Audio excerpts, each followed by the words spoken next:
ನಾನು ನಿಮ್ಮ ಸಂಚಾರಿ ಶ್ರೀಧರ್. ನನ್ನ ಇನ್ನೊಂದು ಸಂಚಾರಕ್ಕೆ ಇವತ್ತು ಹೋಗ್ತಾ ಇದ್ದೀವಿ, ತುಂಬ ದಿನ ಆದಮೇಲೆ. ನಾವಿವತ್ತು ಹೋಗ್ತಾ ಇರೋದು ಉಂಚಳ್ಳಿ ಫಾಲ್ಸ್ಗೆ. ತುಂಬ ಜನ ಹೋಗಿರ್ತೀರಾ ಉಂಚಳ್ಳಿ ಫಾಲ್ಸ್ಗೆ, ಅಲ್ಲಿ ಎಲ್ಲ ನೋಡ್ಕೊಂಬಂದಿರ್ತೀರಾ. ಏನು ಸ್ಪೆಷಲ್ ಏನು ಅಂದರೆ ಚೆನ್ನಾಗಿದೆ ನೋಡೋಕ್ಕೆ, ಅಂದ್ರೂ ಏನು ಸ್ಪೆಷಲ್ ಇದರಲ್ಲಿ ಅಂತ ಕೇಳ್ಬೋದು ನೀವು. ನಾವು ಹೋಗ್ತಾ ಇರೋದು ಒಂದು ಟ್ವಿಸ್ಟ್ ಇದೆ, ನಾವು ಹೋಗ್ತಾ ಇರೋದು ಉಂಚಳ್ಳಿ ಬೇಸ್ಗೆ ಇವತ್ತು. ಸೊ ನಾನು ಇವತ್ತು ಹೋಗ್ತಾ ಇರೋ ಗ್ಯಾಂಗು ಇದು. ನಾನು ರೆಗ್ಯುಲರ್ ಹೋಗೋ ಉತ್ಸವ್ ನನ್ನ ಜೊತೆ ಇದ್ದಾನೆ, ಅವನ ಫ್ರೆಂಡು. ಆಮೇಲೆ ಗುರುರಾಜ್ ಅಂತ. ಇವತ್ತು ಇವ್ರು ನಮಗೆ ಬೇಸ್ ಕರ್ಕೊಂಡು ಹೋಗ್ತಾ ಇದ್ದಾರೆ. ಬೇಸ್ ಹೆಂಗೆ ಅಂದರೆ ಇದು ಯಾರಿಗೂ ಗೊತ್ತಾಗಲ್ಲ ನಾರ್ಮಲಾಗಿ ಹೋಗೋಕ್ಕೆ. ಸೊ ಯಾರು ಲೋಕಲಲ್ಲಿ ಕರ್ಕೊಂಡು ಹೋಗೋರಿದ್ರೆ ಅಷ್ಟೇ ಹೋಗಿ, ಇಲ್ಲಾಂದರೆ ಕಳೆದು ಹೋಗ್ತೀರಾ. ನನ್ನ ವಿಡಿಯೋದಲ್ಲೂ ನಾನು ಹೋಗೋದು ಹೆಂಗೆ ಅಂತ ಹೇಳ್ತೀನಿ, ಅದನ್ನ ನೋಡ್ಕೊಂಡು ರಿಸ್ಕ್ ತೊಗೊಂಡು ಹೋಗೋದಿದ್ರೆ ಹೋಗಿ, ಇಲ್ಲ ಅಂದರೆ ಇವ್ರ ನಂಬರು ಹಾಕಿರ್ತೀನಿ ನನ್ನ ವಿಡಿಯೋದಲ್ಲಿ, ಇವ್ರ ಜೊತೆ ಹೋಗಿ. ಇವ್ರ ಫ್ರೆಂಡು ಒಬ್ಬರು ಇದ್ದಾರೆ. ಸೊ ಇವತ್ತು ನಾವು ಹೋಗ್ತಾ ಇದ್ದೀವಿ, ಹೋಗಿ ಏನೇನು ಮಾಡ್ತೀವಿ ಎಲ್ಲ ತೋರಿಸ್ತೀವಿ, ನೋಡ್ತಾ ಇರಿ. ಬಾಯ್. ಹಾಯ್. ಸೊ ನಾವಿವಾಗ ಉಂಚಳ್ಳಿ ಫಾಲ್ಸಿನ ಎಂಟ್ರೆನ್ಸಿಗೆ ಬಂದಿದ್ದೀವಿ. ಇಲ್ಲಿಂದ ನಾವು ಬೇಸಿಗೆ ಹೋಗಬೇಕು. ಸೊ ನೀವು ಇವಾಗಷ್ಟೇ ಬಂದು ಇಲ್ಲೇನಾದ್ರು ತಿಂಡಿ ತಿಂತೀವಿ, ಊಟ ಮಾಡ್ತೀವಿ ಅಂತಂದರೆ ಸಿಗಲ್ಲ ನೀವು. ಸೊ ಊಟನ ನಿಮ್ಗೆ ಬೇಕಾಗಿರೋ ಆಹಾರನೆಲ್ಲ ತೊಗೊಂಬನ್ನಿ, ನೀರಿನ ಬಾಟ್ಲನ್ನ ತೊಗೊಂಬನ್ನಿ. ಇಲ್ಲಿ ನೀವು ಮೇಲ್ಗಡೆಯಿಂದ ನೋಡ್ತೀರಾ ಅಂದರೆ ಈ ಗೇಟ್ ಇರುತ್ತೆ, ಗೇಟ್ ಸೈಡಲ್ಲಿಂದ ಹಾಸಿ ಹೋಗ್ಬೋದು, ಅಥವಾ ಗೇಟ್ ಓಪನ್ ಇರುತ್ತೆ ನಾರ್ಮಲ್ ಡೇಸಲ್ಲಿ. ಒಳಗಡೆ ಹೋಗಿ ನಿಮಗೆ ನಿಂತ್ಕೊಂಡು ಸೀನೆಲ್ಲ ನೋಡೋದಕ್ಕೆ ಚೆನ್ನಾಗಿದೆ, ನೋಡ್ಕೋಬೋದು. ಅದನ್ನು ತೋರಿಸ್ತೀವಿ. ಅದೇ ರೀತಿ ಬೇಸಿಗೆ ಹೇಗೆ ಹೋಗೋದು ಆ ದಾರಿನೂ ತೋರಿಸ್ತೀನಿ ನಾನು ಈ ವಿಡಿಯೋದಲ್ಲಿ. ಸೊ ವ್ಯೂ ಪಾಯಿಂಟಿಗೆ ಬಂದಿದ್ದೀನಿ, ವ್ಯೂನ ತೋರಿಸ್ತೀನಿ. ಈ ಥರ ಇಳಿಬೇಕು. ಜಸ್ಟ್ ಈ ಥರ ಒಂದು ಮನೆ ಥರ ಇದೆ, ನಿಮ್ಗೆ ಒಳ್ಳೆ ವ್ಯೂ ಕಾಣುತ್ತೆ ಇಲ್ಲಿಂದ. ಹಾಗೆ ಹೀಗೆ ತೆಳಗೆ ಇಳಿಯೋಕ್ಕೂ ದಾರಿ ಇದೆ, ಸ್ವಲ್ಪ ಇಳಿಬೋದು. ಬಟ್ ಬೇಸಿಗೆ ಹೋಗೋಕ್ಕೆ ಡಿಫ್ರೆಂಟ್ ವೇನೇ ಇದೆ, ನಿಮ್ಗೆ ಅದನ್ನು ತೋರಿಸ್ತೀನಿ ನಾನು. ಸೊ ನಾವಿವಾಗ ಆಲ್ಮೋಸ್ಟ್ ವ್ಯೂ ಪಾಯಿಂಟಿಗೆ ಬಂದಿದ್ದೀವಿ. ಇಲ್ಲೇನು ತೆಳಗಡೆ ಕಾಣ್ತಾ ಇದೆಯಲ್ಲ, ಅದು ನಮ್ಮ ಲಾಸ್ಟ್ ವ್ಯೂ ಪಾಯಿಂಟ್. ನಾರ್ಮಲಾಗಿ ಬಂದಿರೋದಲ್ಲ, ಅಲ್ಲಿವರೆಗೂ ಆರಾಮಾಗಿ ಹೋಗ್ಬೋದು. ಸೊ ನಾವಿವಾಗ ಏನು ನಾನು ವ್ಯೂ ಪಾಯಿಂಟ್ ಅಂತ ಆವಾಗಲಿಂದ ಹೇಳ್ತಾ ಇದ್ದೆ ವಿಡಿಯೋದಲ್ಲಿ, ಆ ಪ್ಲೇಸಸ್ಸಿಗೆ ಬಂದಿದ್ದೀವಿ. ಇಲ್ಲಿವರೆಗೂ ನೀವು ಆರಾಮಾಗಿ ಬರ್ಬೋದು, ಈ ವ್ಯೂನ ನೋಡ್ಬೋದು. ನಾವು ಆ್ಯಕ್ಚುಲಿ ಅಲ್ಲಿ ತೆಳಗಡೆ ಹೋಗ್ತಾ ಇದ್ದೀವಿ, ತೆಳಗಡೆ ಹೋಗಿರೋದನ್ನು ತೋರಿಸ್ತೀವಿ, ಹೇಗೆ ಹೋಗೋದು ಅನ್ನೋದನ್ನು ತೋರಿಸ್ತೀನಿ. ಬಟ್ ಈ ವ್ಯೂ ಪಾಯಿಂಟಲ್ಲೇ ಸರ್ ಸಾಕಾಗಿದೆ. ಗ್ರೀನರಿ, ಫಾಲ್ಸು, ಆ ಫಾಲ್ಸಿನ ಶಬ್ದ ಎಲ್ಲದು ಸಾಕಾಗಿದೆ.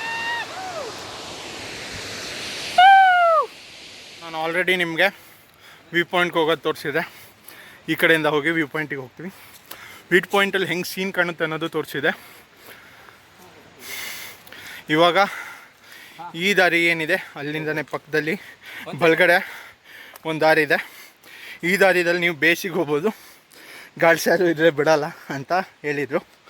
ಅದೇ ಥರ ಲೋಕಲ್ ಗೈಡ್ಸ್ ಯಾರನ್ನು ತೊಗೊಂಬನ್ನಿ. ಇದೇ ದಾರಿಲಿ ಮುಂದೆ ಈ ಕಡೆ ಹೋಗಬೇಕು, ತುಂಬ ತೆಳಗಿಳಿಯೋಕೆ ಹೋಗ್ಬೇಡಿ. ಬಲಗಡೆ ಇಳಿದ್ಮೇಲೆ ಲೆಫ್ಟಲ್ಲಿ ರೈಟಲ್ಲಿ ಒಂದು ಚಿಕ್ಕದಾದ ಕಿರಿದಾರಿ, ಕಾಡಲ್ಲಿ ಟ್ರೆಕ್ಕಿಂಗ್ ಮಾಡ್ಕೊಂಡು ಹೋಗಬೇಕು. ಹೋಗೋಣ. ಸೊ ನೀವು ನೋಡ್ತಾ ಇರ್ಬೋದು ಇಷ್ಟೊತ್ತವರೆಗೂ ನಾವು ಫಾಲ್ಸ್ ಬರುವಾಗ ದಾರಿ ಹೇಗಿತ್ತು ಅಂತ. ನಾರ್ಮಲ್ ಕಾಡಿತ್ತು, ಗಿಡ ಮರ ಎಲ್ಲ ತುಂಬ ಸೇರಿತ್ತು, ನಿಮ್ಗೆ ಕಾಣ್ತಾ ಇರ್ಬೋದು. ಬಟ್ ಈ ಪರ್ಟಿಕ್ಯುಲರ್ ಪಾಯಿಂಟಲ್ಲಿ ಇಲ್ಲಿ ವ್ಯೂ ಚೇಂಜ್ ಆಗುತ್ತೆ. ನೋಡಿ ಹಿಂದ್ಗಡೆ ಹೇಗಿದೆ ಅಂತ. ವ್ಯೂ ಚೇಂಜ್ ಗೊತ್ತಾಯ್ತಾ ಏನು ಅಂತ? ನೀವು ನೋಡ್ಬೋದು ಇದರಲ್ಲಿ ಕಂಪ್ಲೀಟಾಗಿ ಯಾವ ಥರ ಇದೆ ಅಂತ. ಇದಕ್ಕೆ ಆ್ಯಕ್ಚುಲಿ ನಾವು ವಾಟೆ ಗಿಡ ಅಂತ ಕರಿತೀವಿ. ಈ ಥರ ಇರುತ್ತೆ, ಎಲೆ ಈ ಥರ ಇರುತ್ತೆ. ನಾರ್ಮಲ್ ಬಿದ್ದು ಥರ ಕಾಣ್ರೂ ಇದು ಬಿದಿರಲ್ಲ, ಆ್ಯಕ್ಚುಲ್ ಬಿದಿರಲ್ಲ, ವಾಟೆ ಗಿಡ ಅಂತ. ಇದರಲ್ಲಿ ಆ್ಯಕ್ಚುಲಿ ಕೊಳಲು ಏನು ನೀವು ನೋಡ್ತೀರಾ ಇದೇ ಗಿಡದಲ್ಲಿ ಮಾಡೋದು. ಸೊ ನೀವು ಅಂದ್ಕೊಂಡಿರ್ಬೋದು ಯಾವುದೋ ಬಿದಿರು ಅಂತ, ಇದು ಬಿದ್ದರಲ್ಲೇ ಡಿಫ್ರೆಂಟ್ ಜಾತಿ. ಸೊ ವಾಟೆ ಗಿಡ ಅಂತಾರೆ ಪರ್ಟಿಕ್ಯುಲರಾಗಿ ಹೇಳಬೇಕು ಅಂದರೆ. ನಮ್ಮ ಭಾಗದಲ್ಲಿ, ಸಿರ್ಸಿ ಭಾಗದಲ್ಲಿ ಇದರಿಂದ ಫ್ಲೂಟ್ ಮಾಡ್ತಾರೆ. ಇದು ನಾರ್ಮಲಾಗಿ ಈ ಥರ ಫಾಲ್ಸ್ ಜಾಗದಲ್ಲಿ ತುಂಬ ಇರುತ್ತೆ. ಅದರಲ್ಲೂ ನಮ್ಮ ಸಿರ್ಸಿ ಭಾಗದಲ್ಲಿ ನೀವು ಫಾಲ್ಸ್ ಹತ್ರ ಬಂದರೆ ಇದು ಆಬ್ವಿಯಸ್ಲಿ ಇದ್ದೇ ಇರುತ್ತೆ, ನೀವು ನೋಡ್ಬೋದು. ನಿಮಗೆ ಫಸ್ಟಿಗೆ ಈ ಥರ ಗಿಡ ಕಾಣಲ್ಲ ಅಂದ್ರೂ ನೆಕ್ಸ್ಟ್ ಕೆಳಗಡೆ ಇಳಿತಾ ಇದ್ದಾಗ ಇದ್ದೇ ಇರುತ್ತೆ. ಸೊ ಯಾರು ನೆಕ್ಸ್ಟ್ ಟೈಮ್ ಬಂದಾಗ ಅಥವಾ ಬೇರೆ ಕಡೆ ನೀವು ಹೋದಾಗ ಅಬ್ಸರ್ವ್ ಮಾಡಿ. ತೆಳ್ಳಗೆ ಹೇಳುವಾಗೆ ಈ ಸಲ ಇದು ಏನು ನಾವು ಟ್ರೆಕ್ಕಿಂಗ್ ಮಾಡ್ತಾಯಿದ್ದೀವಿ, ಎಷ್ಟು ಕಿಲೋಮೀಟ್ರ್ ಟ್ರೆಕ್ಕಿಂಗು, ಎಷ್ಟು ಕಷ್ಟನ, ಸುಲಭನ, ಈಜಿನ, ಮೀಡಿಯಮ್ಮ ಅದನ್ನು ಹೇಳ್ತೀನಿ. ಫಸ್ಟ್ ಆಫ್ ಆಲ್ ಇದು total 2 kilometres one way trekking. ನಾನು ಇದನ್ನು ಕಷ್ಟದ್ದು ಅಂತಲೇ ಹೇಳ್ತೀನಿ. ಇಲ್ಲಿಗೆ ನೀವು ತುಂಬ ಕಷ್ಟನೇ ಇದೆ, ಈಜಿ ಅಂತೂ ಇಲ್ಲ. ಯಾಕಂದರೆ ತುಂಬ ಕಿರಿದಾದ ದಾರಿ, ಎಲ್ಲೂ ನಿಮ್ಗೆ ಏನು ಹಿಡ್ಕೊಳ್ಳೋಕ್ಕೆ ಬ್ಯಾಲೆನ್ಸ್ ಇರೋದು ಕಡಿಮೆ. ಇಲ್ಲಿ ತುಂಬ ಕಿರಿದಾದ ದಾರಿ. ಸೊ ಇದನ್ನು ನಾನು ಕಷ್ಟದ ಕೆಟಗರಿಗೆ ಹಾಕ್ತೀನಿ. ನನಗೆ ಕೇಳಿದರೆ ಕಷ್ಟ ಅಲ್ಲ. ನೀವು ಆಬ್ವಿಯಸ್ಲಿ ನೀವೇನಾದರೂ ಟ್ರೆಕ್ಕಿಂಗ್ ಮಾಡಿ ತುಂಬ ಅಭ್ಯಾಸ ಇದ್ದರೆ ನಿಮಗಿದು ಕಷ್ಟದ್ದಲ್ಲ. ಇದು ಈಜಿನೂ ಅಲ್ಲ, ಮೀಡಿಯಮ್ ಅಂತ ಹೇಳ್ತೀನಿ. ನಿಮ್ಮ ಟ್ರೆಕ್ಕಿಂಗ್ ಮಾಡಿ ರೂಢ ಇದ್ದರೆ. ಫಸ್ಟ್ ಟೈಮರ್ಸ್ ಬರಬೇಡಿ ಇಲ್ಲಿಗೆ. ನೀವು ಬೇರೆ ಕಡೆ ನಾರ್ಮಲ್ ಟ್ರೆಕ್ಕಿಂಗ್ ಮಾಡಿ ಅಭ್ಯಾಸ ಆದಮೇಲೆ ಬನ್ನಿ. ಇನ್ನು ಇವಾಗ ಮಾನ್ಸೂನ್ ಸ್ಟಾರ್ಟು, ಒಂದು 2-3 ಮಳೆ ಆಗಿದೆ. ಸೊ ತುಂಬ ನೀರಿಲ್ಲ ಈಗ. ಇವಾಗ ಈ ನದಿಯಲ್ಲಿ ನಾವು ಈ ಥರ ಕಂಪ್ಲೀಟ್ ಕಲ್ಲಿನ ನದಿ, ಸ್ವಲ್ಪ ಹೆಚ್ಚು ಕಮ್ಮಿ ಆದ್ರೂ ಹೊಗೆನೆ. ಸೊ ನಾವು ಈ ಕಡೆ ಹೋಗ್ಬೇಕು ಇವಾಗ ಎಡಗಡೆ. ನಮ್ಮ ಗುರುರಾಜ್ ಅವರು ಏನೋ ಮ್ಯಾಜಿಕ್ ತೋರಿಸ್ತಾಯಿದ್ರು. ನಾವು ಎಲ್ಲ ಈ ಕಡೆ ಭಾಗದ ಹುಡುಗರಿಗೆ ಇದೆಲ್ಲ ಗೊತ್ತಿರುತ್ತೆ, ನೀವು ಬೇಕಾದ್ರೆ ನೋಡ್ಬೋದು. ನಾವು ಸ್ಕೂಲಿಗೆ ಹೋಗುವಾಗ ಇದನ್ನು ಮಾಡ್ತಿದ್ವಿ, ನೀವು ತೋರಿಸ್ಬೋದು.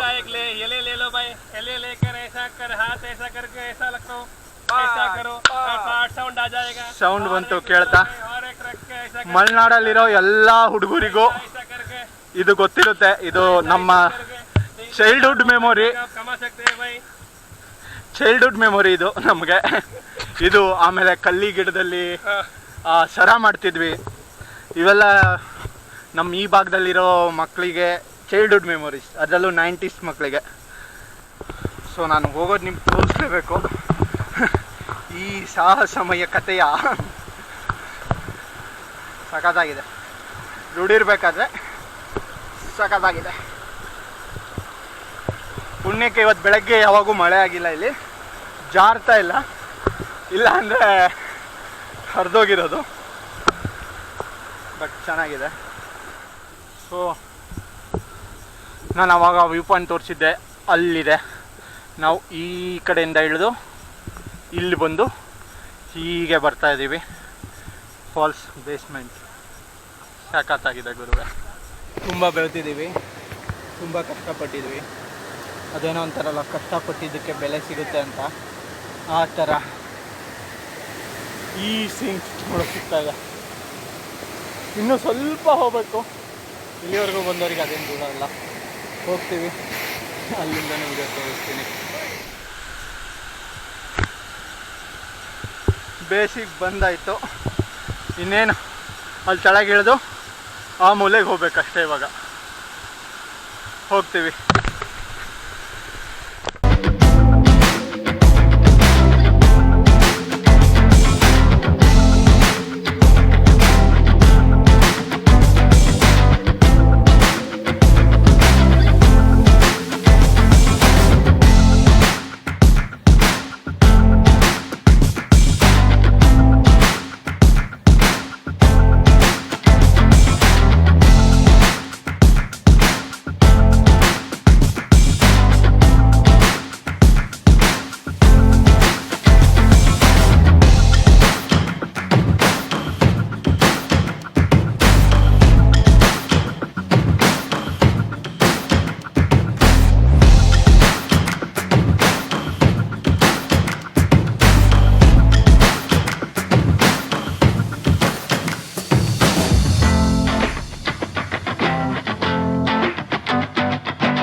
ಸ್ವಿಮ್ಮಿಂಗ್ ಮಾಡಿದ್ವಿ, ಲೈಫ್ ಜಾಕೆಟ್ ತಂದಿದ್ವಿ, ಗುರುರಾಜ್ ಅವರು ತಗೊಂಡ್ಬಂದಿದ್ರು ಅವ್ರ ಕಡೆಯಿಂದ.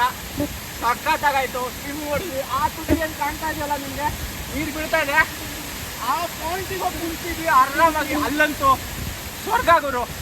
ಆ ಫೋರ್ಸು 200 ಮೀಟರಿಂದ ಕೆಳಗಡೆ ಬೀಳೋದು, ಆ ಫೋರ್ಸಿಗೆ ಫುಲ್ಲು ಬಾಡಿ ಮಸಾಜ್. ನೀವೆಲ್ಲೂ ಸ್ಪಾಗೆ ಹೋಗೋದು ಬೇಡ, ಸಖತ್ತಾಗಾಯ್ತು. ಇಲ್ಲಿ ಈ ಥರ ತಗೊಂಡ್ಬನ್ನಿ ಗುರುರಾಜ್ ಅವ್ರನ್ನ ಮೀಟಾಗಿ, ಸಖತ್ತಾಗಿರುತ್ತೆ.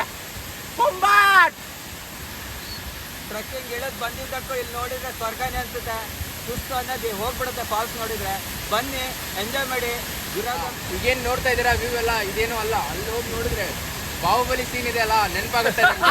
ಆ ವ್ಯೂನು ಹಾಕ್ತೀವಿ, ಆ ವಿಡಿಯೋನು ಆಗಿದೆ, ಅದನ್ನು ಹಾಕ್ತೀವಿ, ಹಾಕಿರ್ತೀವಿ ಆಲ್ರೆಡಿ. ಇದಾದ್ಮೇಲೆ ಲಾಸ್ಟಲ್ಲಿ ಬರುತ್ತೆ. ನೀವು ಕಣ್ಣು ತೆಗಿಯೋಕ್ಕಾಗಲ್ಲ, ಅಷ್ಟು ಫೋರ್ಸಿಂದ ಬೀಳೋ ನೀರು ನಿಮ್ಮ ಎಲ್ಲ ಚಿಂತೆ ಏನಿರುತ್ತೆ ಎಲ್ಲ ದೂರ ಮಾಡಿಬಿಡುತ್ತೆ. ಜಾಸ್ತಿ ಸ್ಪಾ ಆಗಿ ಏನೂ ಬೇಕಾಗಿಲ್ಲ. ಬನ್ನಿ, ಎಂಜಾಯ್ ಮಾಡಿ, ರೆಸ್ಪಾನ್ಸಿಬಲ್ ಆಗಿ ಸ್ವಿಮ್ ಮಾಡಿ, ಎಂಜಾಯ್ ಮಾಡಿ. ಇನ್ನೊಂದು ಊಟ ಮಾಡ್ತೀವಿ.